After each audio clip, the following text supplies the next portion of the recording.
Have you ever found yourself standing in a room full of people, feeling completely out of place? You watch others easily converse, laugh, and connect, while you struggle to find your words or even break into a conversation. If you've ever felt that way, you're not alone. It's one of the most common social challenges, but here's the good news. It's not your fault. The truth is, most people never learn how to truly talk to others in a way that makes them stand out, build relationships, and create lasting connections. But today, that changes. We're diving into How to Talk to Anyone by Leil Lowndes, a transformative guide that will teach you how to master any social situation with ease. You'll discover the strategies that can turn you from a shy, awkward conversationalist to someone who is charismatic, magnetic, and able to navigate any social or professional interaction with confidence. In this video, we'll explore 5 powerful techniques from Lowndes' book that will forever change the way you communicate with others. Whether you're trying to make a great first impression at a networking event, build rapport with colleagues, or simply feel more confident in social settings, these techniques will help you become a better conversationalist and open doors to more opportunities in life. Let's get started. Point 1. Smile like you mean it. One of the easiest and most effective ways to start a conversation is with a genuine smile. It's simple, but it's incredibly powerful. Leil Lowndes emphasizes that a smile is not just about showing your teeth. It's about conveying warmth, friendliness, and approachability. People are naturally drawn to those who smile because it makes them feel comfortable and welcome. Think about it. When you meet someone who smiles at you with sincerity, it instantly makes you feel at ease. You're more likely to respond positively and engage in a conversation with that person. On the flip side, when someone looks serious or distant, you might feel reluctant to approach them.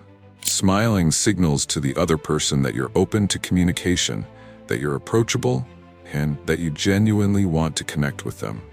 But it's not just about throwing out a quick grin. It's about smiling authentically. The trick here is to make sure that your smile reflects genuine interest. If you're trying to fake it, people can often sense it. So when you walk into a room or when you meet someone new, make a conscious effort to smile from the heart. This simple gesture can change the entire dynamic of your interactions. Now you might be wondering, but what if I'm nervous? What if I don't feel like smiling? And that's perfectly normal. We all get nervous in new social situations, but the key is to practice and let your smile be your social armor. Remember, when you smile, you're not just opening your mouth, you're opening doors to new relationships and possibilities. Point 2. The power of names. There's an old saying that goes, a person's name is to that person the sweetest sound in any language. And it's true. One of the most impactful ways to make someone feel valued and respected is by remembering their name and using it during conversations. Leil Lowndes highlights this technique as one of the most effective ways to build rapport quickly. When you meet someone for the first time, the best way to make a strong impression is to use their name early and often in the conversation. For example, instead of just saying, "Nice to meet you," say, "It's great to meet you," name. And then throughout the conversation, try to naturally weave their name into what you're saying. This makes the interaction feel more personal and connected. Why does this work so well? Because names are incredibly powerful. When you use someone's name, you're signaling to them that you care enough to remember it and that you see them as an individual, not just another face in the crowd. People want to feel important, and by remembering their name, you're giving them that sense of significance. If you ever forget their name during the conversation, don't panic. It happens to everyone. Just politely ask them again. Most people appreciate the fact that you're making an effort to remember, and they'll be happy to tell you again.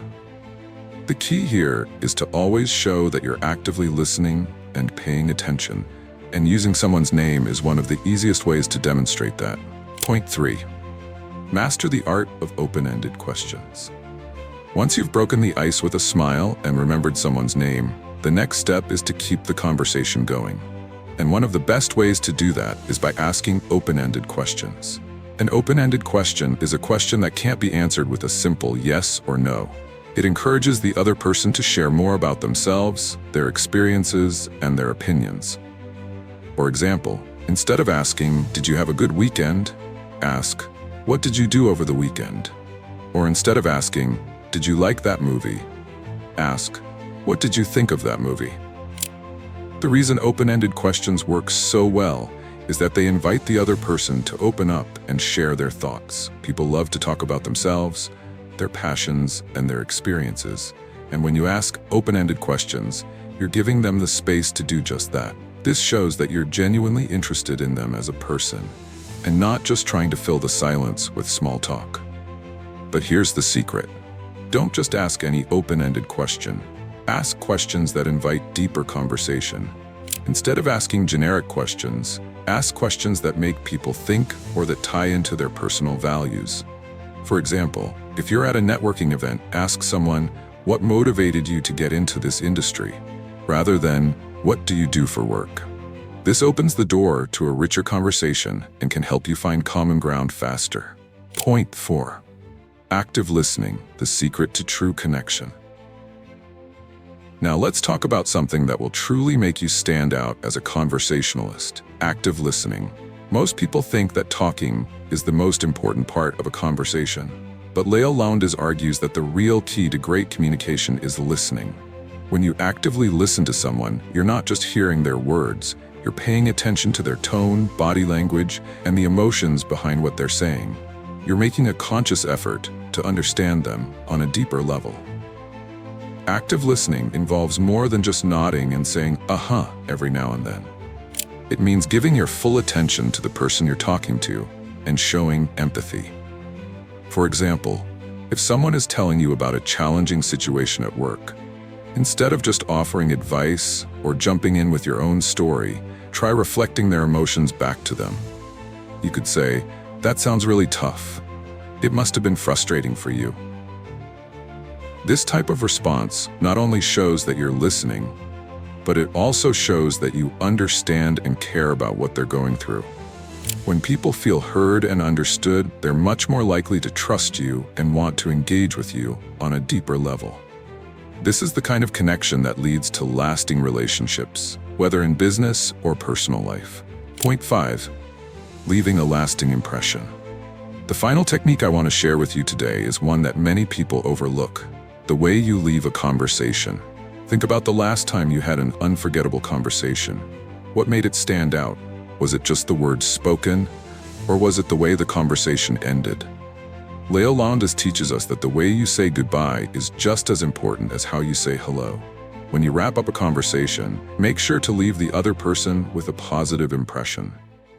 This could mean expressing genuine gratitude for the conversation, saying something memorable that ties back to what was discussed, or even suggesting a follow-up. For example, "It was great chatting with you about your work in tech. I'd love to hear more about your upcoming project sometime soon." This shows that you valued the conversation and that you're interested in keeping the relationship alive. By leaving a lasting impression, you're ensuring that the conversation doesn't just fade into the background. You're giving the other person something to remember, which increases the likelihood of continuing the relationship in the future. So there you have it, 5 powerful techniques from Leil Lowndes how to talk to anyone that will instantly elevate your communication skills. By smiling with authenticity, remembering names, asking open-ended questions, practicing active listening, and leaving a memorable impression, you'll be well on your way to becoming a more confident and effective conversationalist. But remember, these techniques aren't magic tricks. They require practice. The more you implement these strategies in your daily interactions, the more natural and effortless they'll become. So don't wait for the perfect moment to start. Practice today, and watch how your conversations transform. If you found these tips helpful, be sure to check out my previous video on 12 brain rules that will change your life forever, where we dive even deeper into the mindset shifts that can propel your success.